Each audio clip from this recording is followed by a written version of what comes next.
A very good afternoon to you. In August of this year, IBM Security announced the results of a study examining the financial impact of data breaches, revealing that these incidents cost South African companies 40.2 million rand per breach. That's on average. Based on an in-depth analysis of data breaches experienced by South African organizations, the study found that malicious attacks on customer, employee, and corporate data were the most prevalent.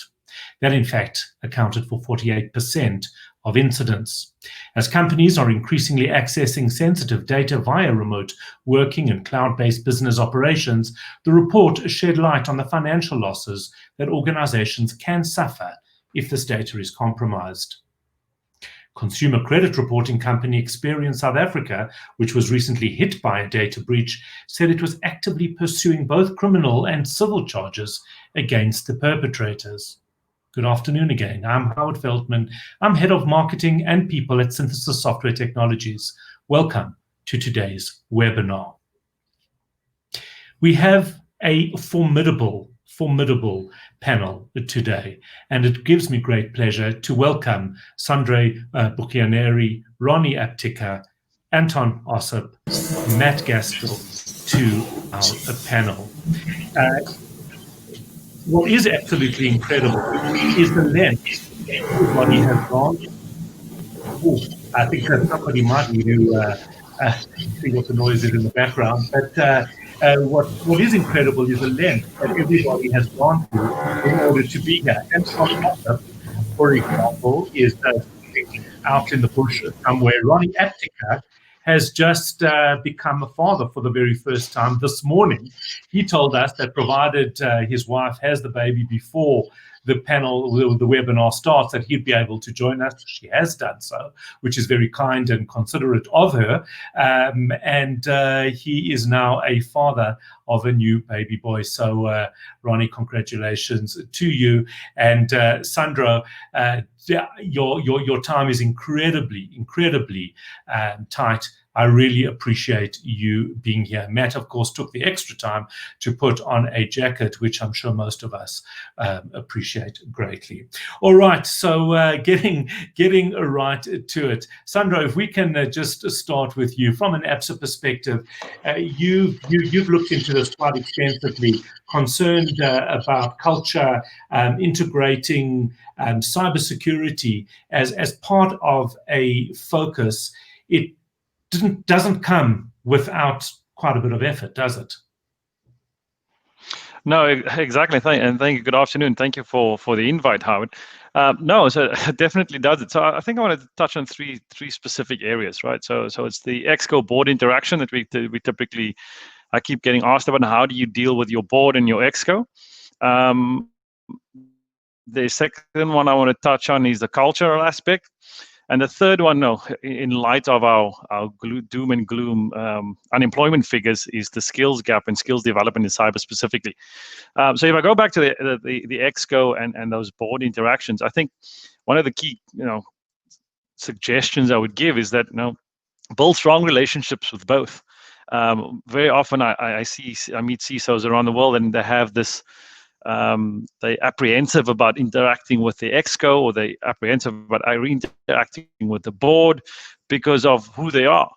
My simple philosophy is that everybody needs to buy electricity, everybody needs to buy data for their kids, and they are no different. So building those strong relationships is exceptionally important as a CISO, so that you can have those open, transparent discussions. Be open and transparent about the challenges you face in your organization, and the most important thing for organization. Many times I see CISOs saying, "Oh no, I don't have enough money. I'm not getting enough budget." My question is, why? Why do you need more money? And I may say something that may come back to bite me, but you only need enough cash to address the risk appetite of the organization.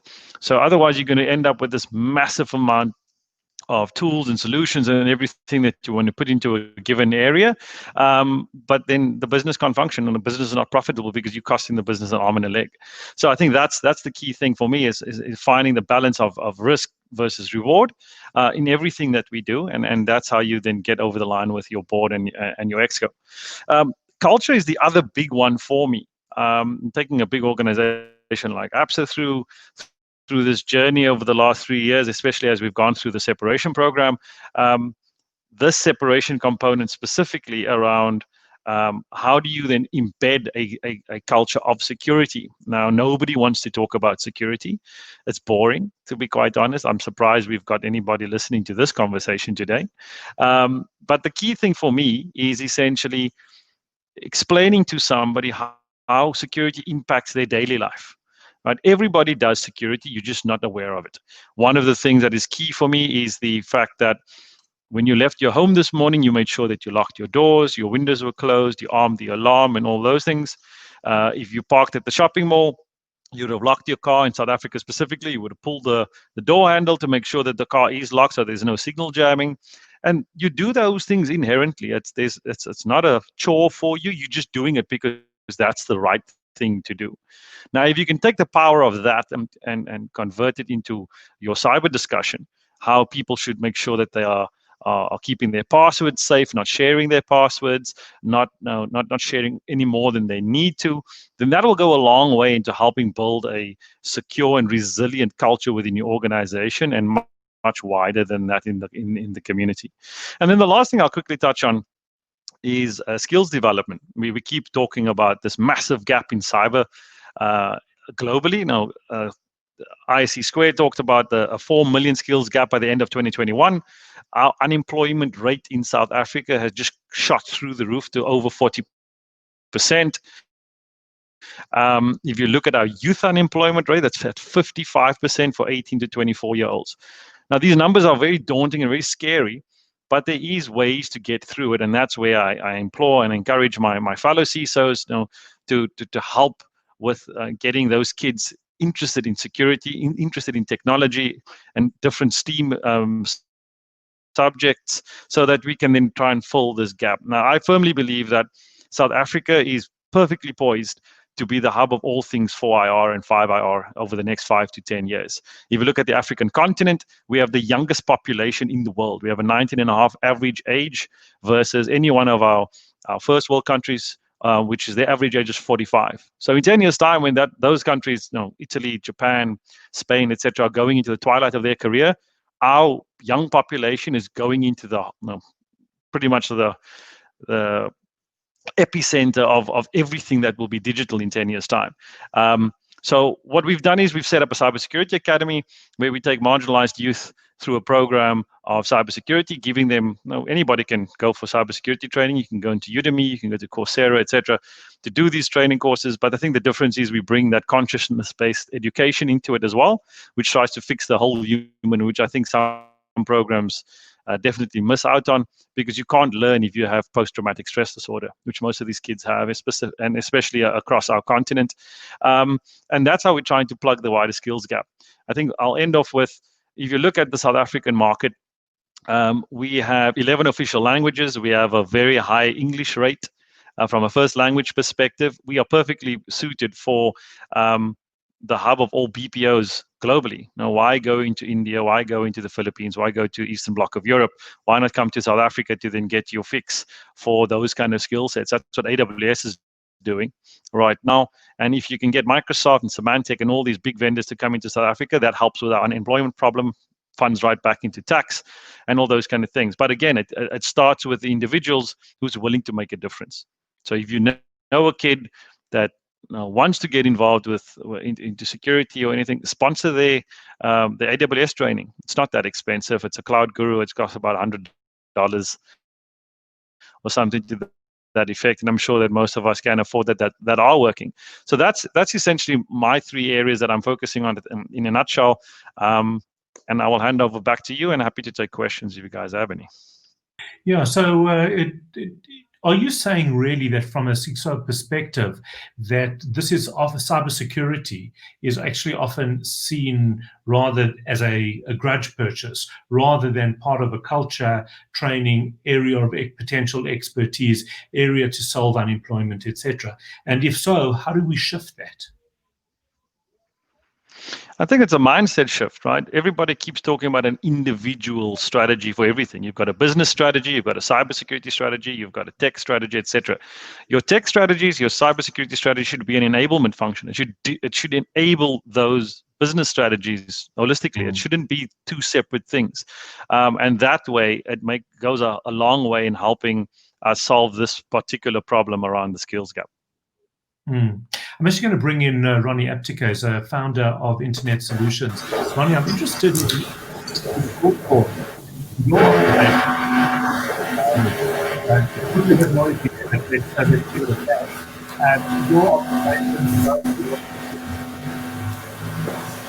Can you guys hear me? We can hear you and I think the rest of Europe at this point. No, that's better. That's much better. Oh, okay. Is it good? Because you were breaking up a bit. Well, first of all, thanks for having me on the panel, and I'm so glad I managed to make it. So I'm just catching my breath. It's been quite a day.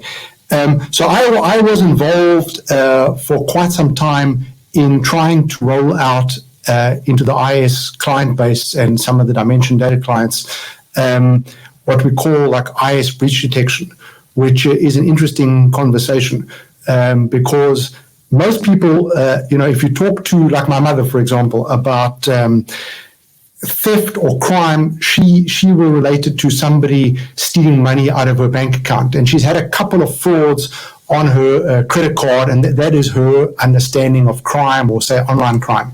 But there's a much bigger problem that is brewing in the world, and that is of breach, where data is simply published or exposed or made available to the general public, private data. So it's different to say how it's stealing your money or stealing anybody's money out of your bank account. Just actually exposing your bank account is a big potential problem that's brewing. If you think about the data that's sitting at APSA, at Discovery, at Synthesis, at companies all over the world, whether it's financial data, medical data, retail data, travel data, a lot of that data is private. Where people travel to, how much money they have in their bank account, their medical conditions, their educational records, et cetera, et cetera. This data is private. And if an organization that holds that data is breached and that data is made publicly available, you can just imagine the headache that will be coming to the world. We've got, for example, a hotel group that has the breach detection technology, and we are running at IS the Canary mixed interaction honeypots, which basically are like network traps, which tells you if someone is moving illegally or like lateral movement that isn't sanctioned on your network. So we've got like a hotel group, for example, that have canaries running on their network, and the data that hotel group has got is quite fascinating. For example, on Valentine's Day, they have 400% occupancy. Now, I'm not saying that anyone on this call is part of that data. I hope not. I'm not saying, I'm not judging the data, but can you imagine if someone on this call's name popped up in that database, the kind of scandal that it would lead to? You could have politicians in the database, you could have business leaders, you could have religious leaders, school teachers, lawyers, but people renting rooms by the hour needs to stay private. Not to say that they should be doing it in the first place, but that's another discussion. But there's so much data in the world that if it actually got exposed and published, could cause huge problems. It could even lead to revolution. Can you imagine if our political leaders had to pop up in databases in terms of buying cars, properties, hotel rooms, travel to places that no one knows about, unsanctioned purchases, and just things that are probably not kosher. So the actual breach of data is a time bomb waiting to happen. And when we look at cybersecurity, my understanding is that most of the world's efforts, the corporate efforts in particular, are about keeping people out. But but if you look on Google, for example, I think there's a number of 74%, if I'm not mistaken, of attacks are coming from the inside. So the insider threat, be it through negligence or be it through collusion, is a very real problem. And yet all the security companies, the vast majority, my understanding is, everybody is trying to build technology to keep people out. But what about, that's prevention, but what about detection? What about actually working out when someone is lurking around your building or your house or your corporate network? So what companies like Canary do, for example, is they put down network traps, which then tell the company that, hey, you've got actually someone who breached your perimeter, and are you aware that there's this intruder, like this illegal, intruder that is, lurking around your network? And that's what hackers do. They don't steal something, the crown jewels on the first day. Just like a physical intruder entering into a big office. If you look at Discovery's massive building, you could have someone lurking around there for weeks before they actually run away with the loot, because they'll be scoping the place out and trying to figure out, where the crown jewels are. And exactly the same in an online environment. If a hacker breaks into a big bank, for example, or any big company, they won't know, where the jewels are. So they can spend, I think the average dwell time for a hacker is 300 days, they go undetected. And in that time, they are working out their plan, for the big heist. And that's where like proactive technologies, like honeypots and deception technologies, actually play an important role at augmenting a company's prevention strategy. I can go on about this all day if you want to stop me at some point, because there's lots to actually talk about, and it does require quite a like a lateral jump in one's maturity when it comes to cybersecurity. So, Ronnie, we are going to come back to this, but just an interesting thing is that to some extent we've got a bit of a love-hate relationship with data leaks, don't we? Considering if you look at what's happened here in South Africa with the Gupta leaks, when you see what's happened overseas with WikiLeaks, to some extent, without it, we really would be a lot more ignorant. Well, I guess you're raising a point. I can't say I've ever spoken about that, but that's actually going into my repertoire because that's a good point. I guess there's a positive side to data leaks, but if you look at Edward Snowden, like he can't go back to America. So maybe it's positive for the world, but it's not positive for Edward Snowden. And if the NSA had known that he was doing that, we wouldn't have had those leaks. So it was maybe good for him, but not good for the organization that he represented or that he worked at. So, I guess it's a slippery slope, like who benefits from a data leak. If the government are stealing all the money of the country and someone exposes that and we get rid of the government, then sure. But let's say it's a bank that is breached and all those skeletons are exposed. It might also expose good people that just don't need to be scrutinized, For example, how if your bank account was published and it said you had R1 billion, rabbis will be calling you all day and night. Now, maybe you welcome that, but maybe you'll have to get your phone number changed. No disrespect to rabbis, but you understand what I'm trying to say. There's a good and a bad to the data breach. We are simply concerned with the bad side, trying to make sure that people's data stays private and that the companies that host this data aren't caught, as tomorrow's headline in the newspaper. Because a lot of these companies, what was the one now in South Africa? There was one, I forgot the name. I know the office is in Bryanston. What's the financial services company? It was in all the press. I've just gone blank. Experian. Experian, yeah. For example, you don't want to be that company having the data, exposed from the breach that they had, So nobody wants to be caught off guard like that, So this problem of data breach is I think it's a time bomb waiting to go off. Australia, for example, was the first country to pass breach notification laws. And if I'm not mistaken, the law says that if a company is breached and they don't disclose it, and the government of Australia audits you and finds out, you get a heavy penalty. And we're not talking like a $500 speeding fine. We're talking massive. The fines are big numbers. And I think it goes back to what I was saying is that governments are so concerned about data breach because it could lead, jokes aside, it could lead to a revolution. Can you imagine, and it's not specific to any country. I think every country is going through problems with politicians that are doing things that, look at America at the moment. This whole thing with Donald Trump and his tax return, I'm sure somebody would love to get a hold of that data. And I'm pretty sure that Donald Trump's administration spends a lot of time and effort to make sure there's no breaches, because I heard that he paid $750 tax last year. I'm sure all of us could pull together and help him on that one. It seems like a small amount of tax. It's just a bizarre number.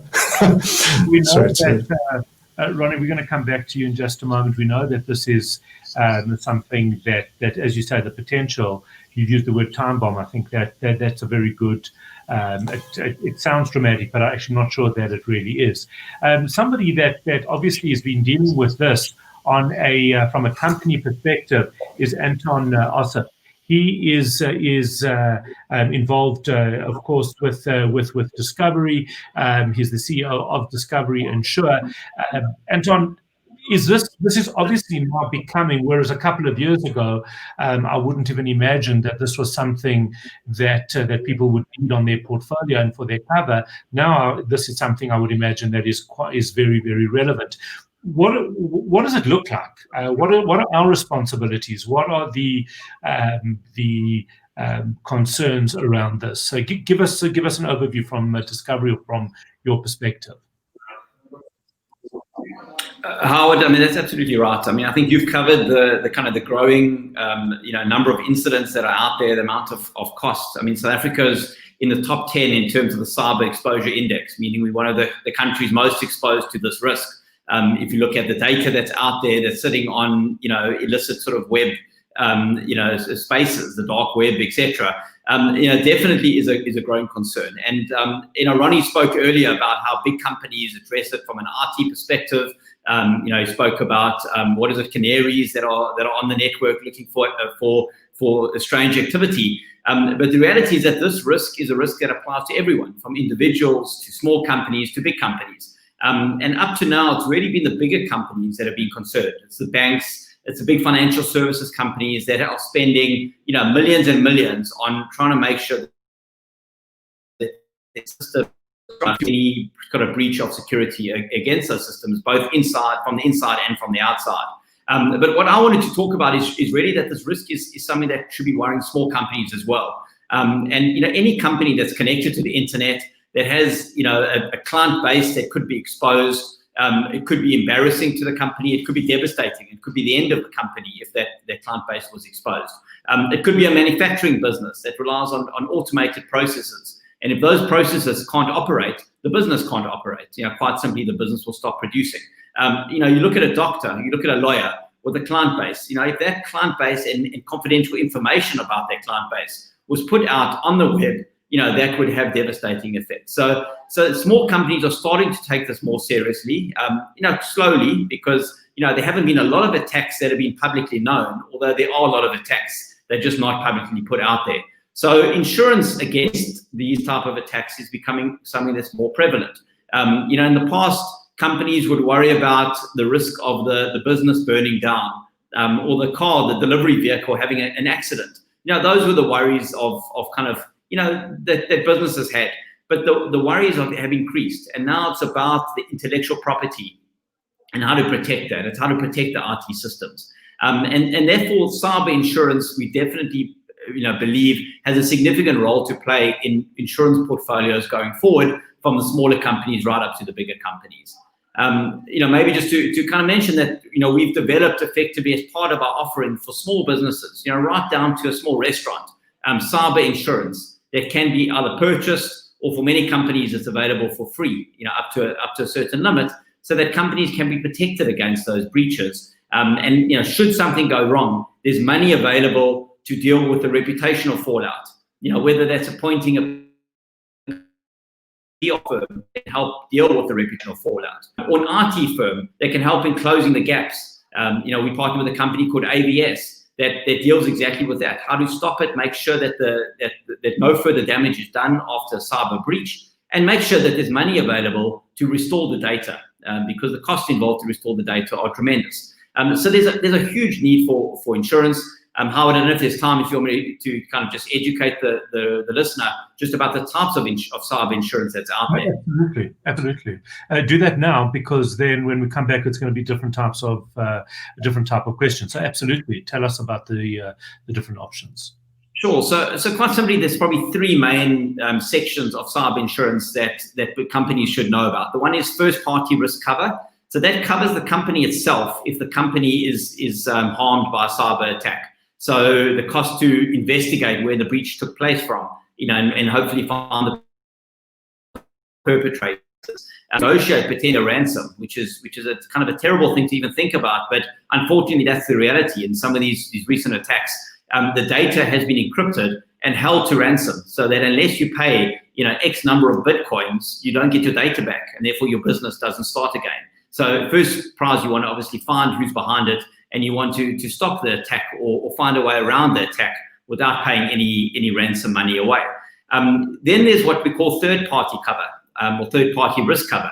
That's when your data effectively is exposed, and you as a business get sued.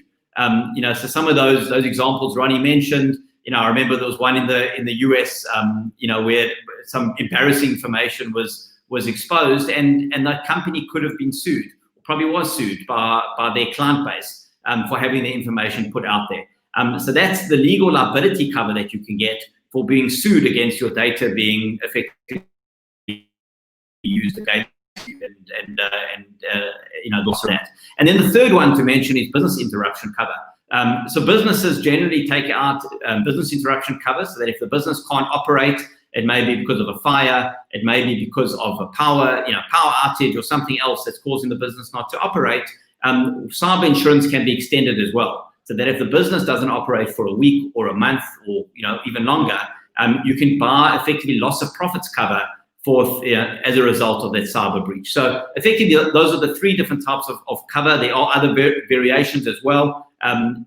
Depending on your need, companies can buy literally tens of millions of rands worth of cover.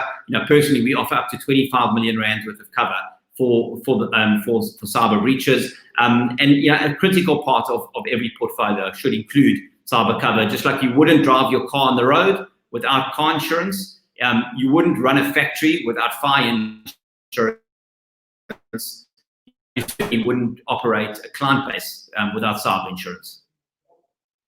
Anton, just to ask you, is there any responsibility that the companies have? In other words, if I take insurance but I leave my front door open and I don't arm my alarm, I could lose my cover. Is there an obligation in terms of cybersecurity? And in fact, shouldn't there be? Wouldn't that if you'll excuse that word, that we become a little bit smarter around cybersecurity? Yeah, so Howard, absolutely. There's the exact same analogy. If you want to take out theft cover, you need to ensure you have a burglar alarm and you actually use the burglar alarm and lock your front door. The same way, from a cyber insurance perspective, we expect companies, and it's one of the conditions of cover, to have regular backups done. So for example, weekly backups done of their data and keep it off-site so that the data all together in the same place. We expect companies to have antivirus protection software, anti-malware software that they keep regularly up to date. So there are conditions, depending on how much cover is being purchased, the conditions will be more stringent. We also kind of pride ourselves in not just looking at the after effects of a claim, but try and prevent the claim from the first place. So our entire sort of business philosophy is how do we prevent it? So that's why I said we partner with a company called ABS, and what they do is they do a risk assessment. So they do a risk assessment to say, where are the gaps in the company? How do we close those risks? And then they provide a monthly report so that every single PC in the company has a monthly report to say, Howard's PC has been updated for antivirus protection, but someone else's PC hasn't. So that we're trying to take all the steps to prevent it from taking place and making it so difficult for cyber criminals to get in. I mean, if you look at the last couple of big ones, I mean, the WannaCry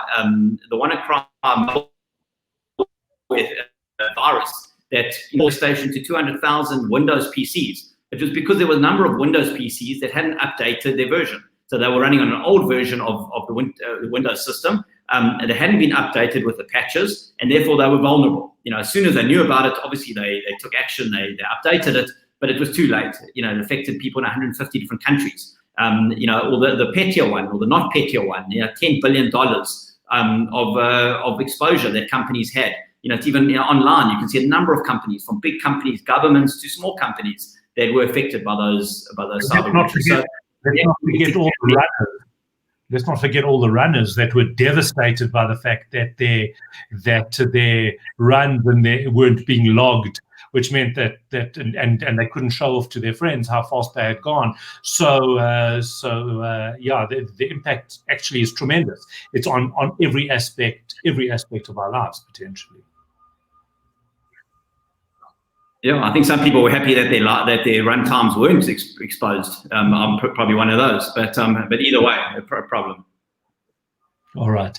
So, Anton, we'll come back to you in just one moment. Matthew Gaskell is a security analyst at Synthesis Software Technologies. Matt, if I can just ask you, there are obviously very different approaches from a technology perspective to security, to cyber security. Companies can look at it on their own. They could look at other systems. Give us an overview as to your approach around cybersecurity. Well, Howard, I believe that security is an illusion. You just have to make your house a little bit harder to rob than your neighbor. So what I'm trying to allude to there is that cybersecurity is very much an ongoing process. You can't just build your defenses and leave it. I mean, that's not the right approach. You need to be having constant patching, updating your servers, updating your antivirus, keeping up to date with current trends in vulnerabilities that come out as time goes by.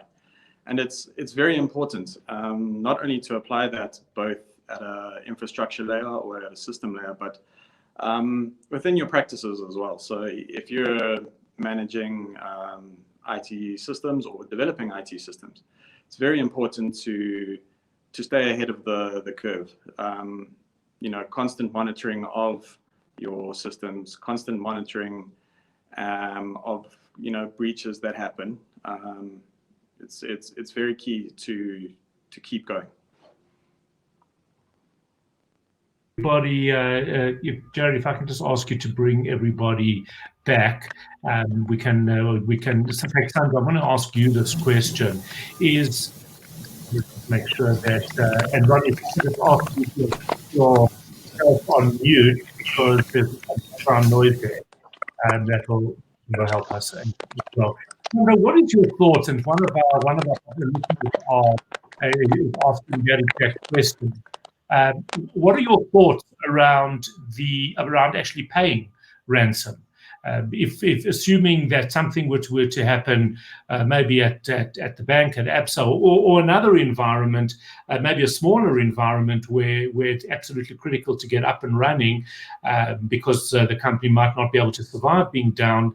How is it best? How do you think this should be approached? So like I said in the beginning, it all comes down to risk management, right? If your risks are managed well, and risk management comes down to the whole host of things that my colleagues have talked about, specifically around what type of data you have that you need to secure. Anton mentioned backups. It's exceptionally important to have that. It was surprisingly in 2020, people still don't have proper backups running, whether that is real time or not. But again, all of these things come down to risk appetite. It comes down to what is your actual risk appetite for yourself and for your organization. Now, insurance is great, but again, is it going to break the bank to buy insurance?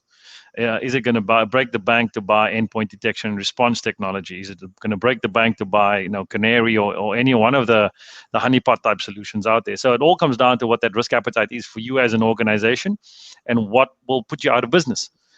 Because any of these, you can go and buy every single thing under the sun, but if it breaks the bank, in the sense of your pocket, then that's something you can really think about, because your risk appetite for yourself and your organization is going to be key to that answer. The other problem is, and I would imagine that specifically at a place like a bank where you've got people operating on so many different levels, that the awareness and training needs to happen at every single level, because it is really just about people being the weakest link potentially. Sandra? Take myself on mute. Yeah, sorry.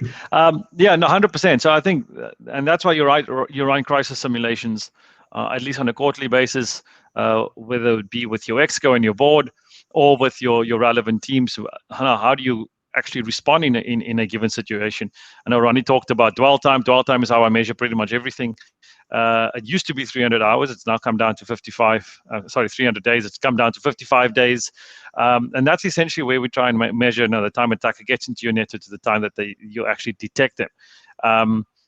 It's important that everybody comes along that journey. And that's why that security culture point that I've talked about is so important, that everybody understands, from the receptionist all the way up to the CEO, to the chairman of the board, understands what their role is in the organization to protect security. People keep forgetting that there are three things in security.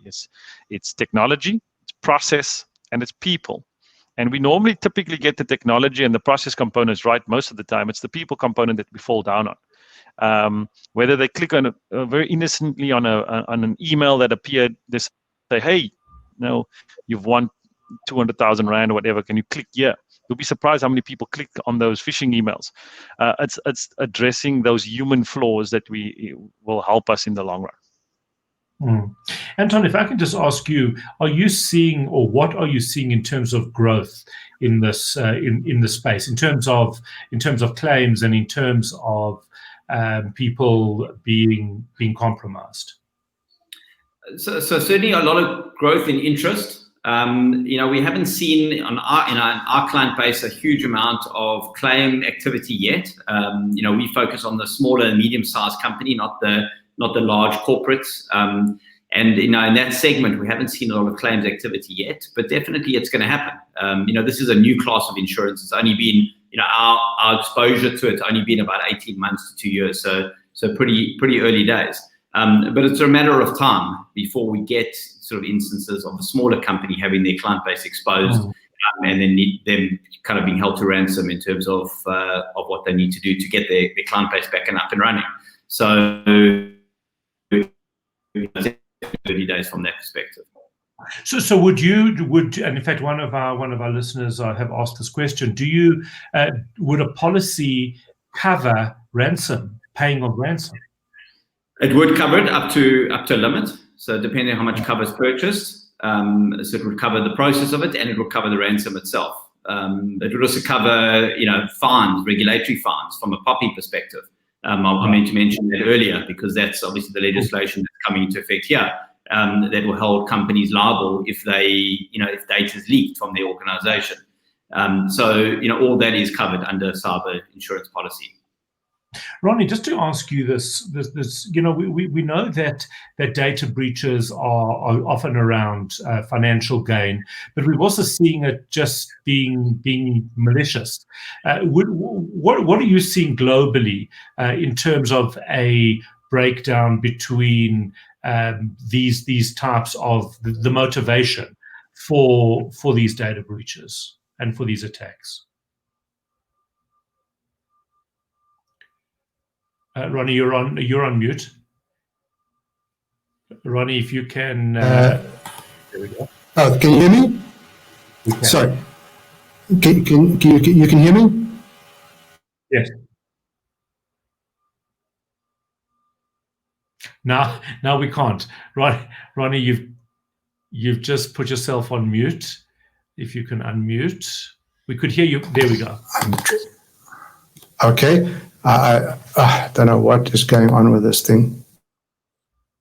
No, you've just. Right, there we go. I don't know why my laptop playing up, but maybe I'm being hacked.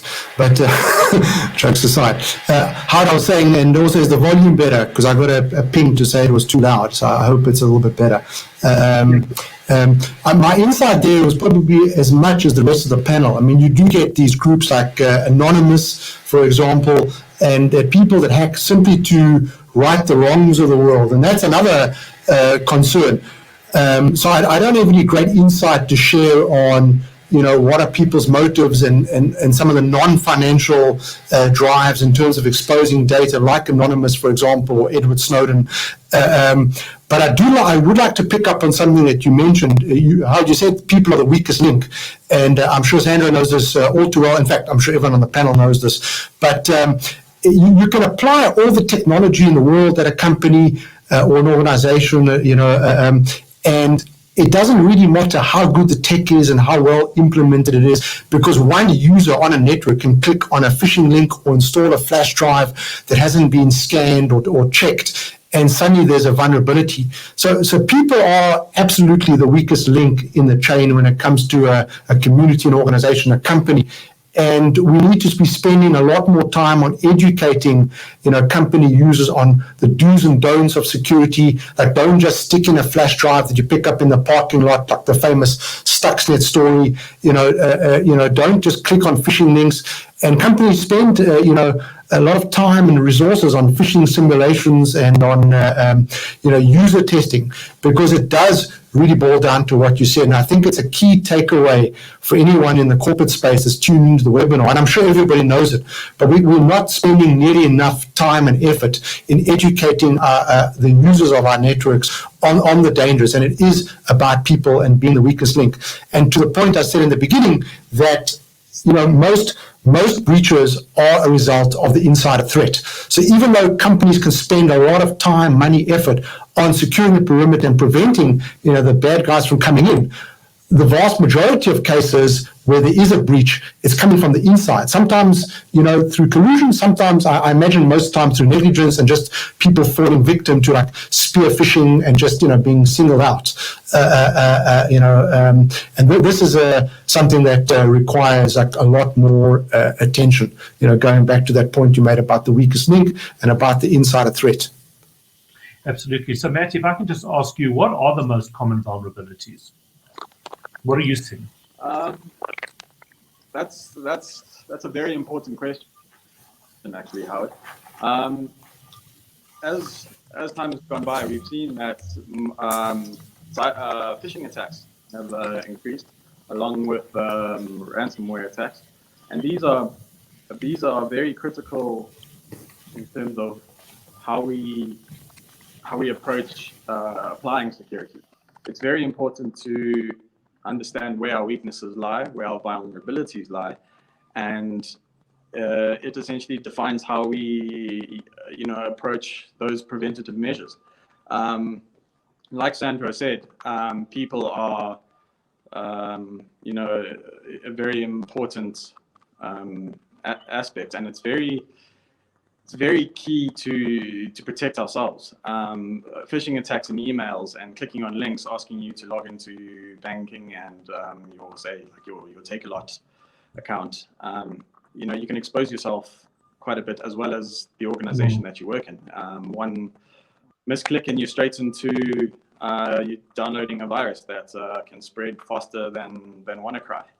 And it's very important to understand those vulnerabilities through whatever mechanisms, whether it's penetration testing, through secure software development practices. It's very important to have an understanding, and then from that understanding define what you need to do as an organization or as a business to prevent those kind of attacks. If I can just remind everybody, there's a number of questions that are popping up in the chat. If you could just answer those, it's very useful for us to get a sense of what people are feeling and what they are thinking. Sandra, if I can just put this one to you. One of our listeners says, I've just started out, a listener in Mauritius saying, I've just started out at Polytechnic in Polytechnic Mauritius in cybersecurity. How can I prepare myself efficiently for a future role in cybersecurity? And I think that's such an important question. You might not be able to answer in detail about Mauritius, but I loved what you said about South Africa and our youth and us being a young country, having the ability to train people to really become a world leader in the space. Can you develop that a little bit further? Because that really is such a interesting area for me. So now I'll answer the question. So when I talk about South Africa, I also talk about the continent, right? For some parts, South Africans keep forgetting that we are part of Africa. We can't get away from that as much as you want to try. And that Mauritius is included in that. And we've got a large presence in Mauritius, and Mauritius is at the forefront on one of a few African countries that's actually on the forefront of cybersecurity. It's in their pillar of the economic recovery.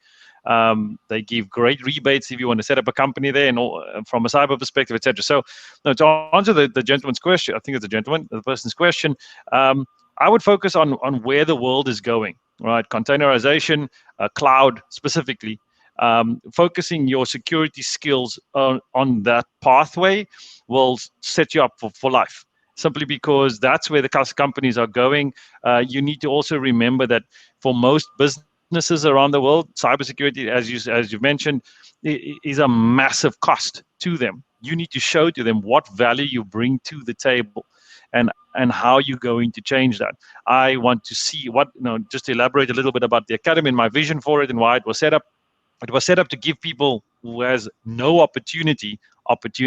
Those sitting on the street corners, sitting in the shebeen every day, those walking the streets with no hope I want to give them the opportunity that anybody can do cyber, and they just need the opportunity. So when we ran the first cohort, we took 20. We only had 20 slots available. We had over 1,000 applications to get into the academy. I was hoping to get 3-4 really good cybersecurity stars out of the academy. I got 20. All 20 of them passed the first curriculum that was done over an 18-week period. All 20 of them were hired within my security function, and some of them have gone on to get promoted, to move on to different parts of my function, whether that's in attack monitoring, to threat intelligence, through to my consulting division that I run as well. So it all comes down to you as an individual. You have to be driven, you have to be ambitious, and you must have a hunger to learn. If you have those three things, you have your ticket punched, and it's made. Focus on the things where the world is going. We've got a massive AWS presence in South Africa. AWS is down the road from us here in Cape Town. Utilize those things that are coming, that I mentioned, so that you can essentially further your career and move along the times. DevSecOps is the other area that you should be focusing on, so that you can help companies such as yourselves to make sure that they are doing secure coding by design. We do security by design or security by default, so that we don't have these longer legacy issues that we've been having. You guys keep talking about, I've got an old Windows stack, etc. Some businesses can't get rid of their old Windows stack because their applications only supports Windows 2003. But how you then understand that risk and how you protect against that threat that the old legacy device has is what's going to be important. And that's essentially how you then view security for the future.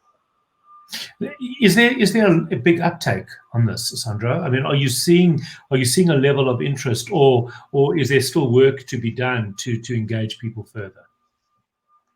No, I think there's a massive interest in it, because every cohort that we've run, we've now on to our second external cohort. We've had over 1,000. No, we had 1,400 applications for the Cape Town Academy that got kicked off in August, and the interest is definitely there. What I would love to see is, from a government perspective, from an education perspective, that we put cybersecurity as another certification track in high school. So when you hit grade 10, you do your A+, for argument's sake, so that you get to know what is memory, what is a CPU, get to grips with the hardware.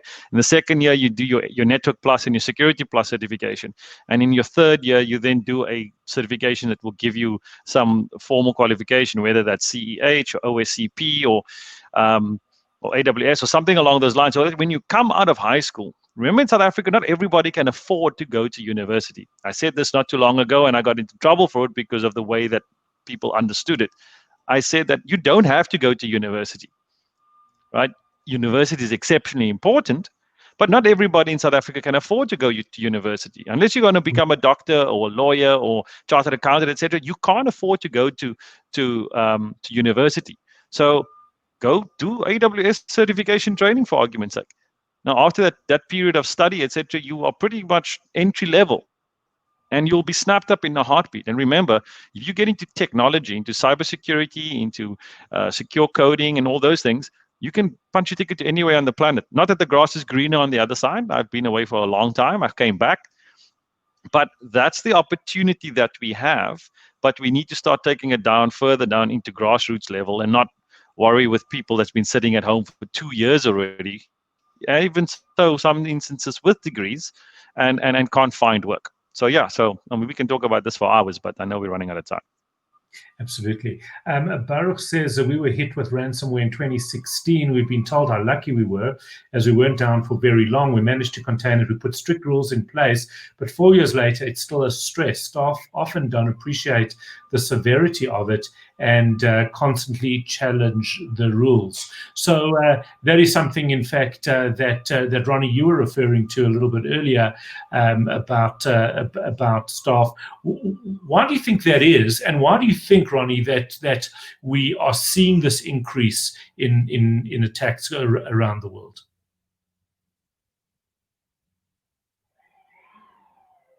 Well, I hope you guys can hear me. Yep. Oh, okay. No, that's always one of my favorite questions, because it's like a very Hollywoodish answer, and a lot of it just relates back to what's going on in the world. And I think it's going to my imagination tells me it's going to intensify. If you look at the fallout of Corona and the unemployment, hacking is lucrative. Whoever said crime doesn't pay clearly didn't engage in ransomware as a service. But you've actually got webinars happening right now by hackers. You've got companies, buildings where they recruit hackers from Ivy League schools, and they have HR department and pensions. I know it sounds crazy, but you can read about this stuff online. Just go to Google and just start doing some searches. But just like you have organized crime in the physical world, ransomware, like ransom with respect to kidnapping in the physical sense, now you've got the kidnapping of data and like virtual ransom, ransomware. So, crime clearly must pay online. And with growing unemployment, I imagine a lot of people are going to be, turning to hacking because they just literally need to put food on the table. And you've got organized crime organizations that are recruiting top minds, top technical minds at universities, at top schools. And online crime is a growing business, and it's very organized from what I understand and from what you read online. And payment can be made anonymously in cases with bitcoins, and which is another whole discussion. But online crime and hacking is definitely here to stay. And with the current world's economy the way it is, I expect that we're going to see a rise in hacking stories, and there's also obviously going to be a rise in companies spending more time and effort, all the companies on this call, to secure their resources and their networks, because hackers don't sleep. That's another thing about hackers. They don't follow, Monday to Friday, 9 to 5 rules. They can hack you 24/7, weekends, holidays. It doesn't really matter. So I think we're going to see an increase in cyber criminal activity, and an increase in breach, and an increase in the exposure of private data, which is what I personally was talking about at the beginning. Matt, just coming back to you, one of the questions is it a concern that people seem to be more worried about Facebook data than something like the big breaches that we are seeing? Your experience on the technology side, is it really companies that are more concerned than individuals at this stage? And do you think that will ultimately maybe flow through to a more personal level? Matt, you're on mute. Matt Gaskill. All right. Now you're back on mute. Sorry, Howard, you're breaking up a little bit there. Do you mind just repeating the question? Right. So one of our participants say, is it a concern that people are more worried about their Facebook data than something a business breach? Are you seeing? We're all worried about our personal information for whatever's on Facebook. I can't even imagine really what the major concern is there. But I know that that from a company's perspective, we are starting to see awareness. Are you seeing in your discussions with companies, is there the right level of awareness around data and protection?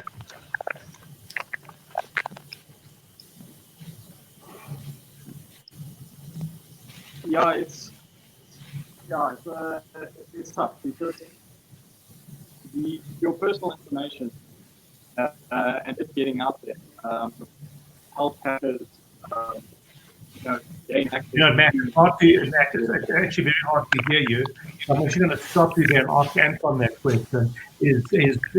Apologies, Matt, it's not coming to this area at all. Anton, if I could ask you, are you seeing the right level of awareness, or do we still have a long way to go? Howard, I think we've got quite a long way to go still. I think there's a big feeling that it's not going to affect me. It's going to affect that big company up the road with a big building and lots of data and the bank, whatever. That's where people's sort of mindset is. I think there's a lot more education that needs to take place. I mean, just some of the comments that you mentioned earlier. I mean, this is a real issue that's affecting real companies that we know. that are being affected by cybercrime. So you need to invest in the right systems, the right processes. Backing up your data, shouldn't be a kind of foreign concept. It should be something that's just part and parcel of doing business, and making sure that your business is not vulnerable. I think it's something that every business should be aware of, because you don't want to find you don't want to find out when your business has been severely compromised. Absolutely. We've only got 2 minutes left. Sandra, what is this industry going to look like in South Africa in 2 years' time? Exactly the same. If we don't get government and private partnerships going, we need to get both. We need collaboration. We need significantly more collaboration. And Ronnie touched on it, right? I've seen this a long time ago, where if you wanted to get a certain brand of credit card, you want a couple of credit card numbers, you go into an actual physical store in the Eastern Bloc, and you go and say, hey, I'm looking for these kind of credit cards numbers. I'm willing to pay $5 a card number. And they would go away and do it. And they're running a business.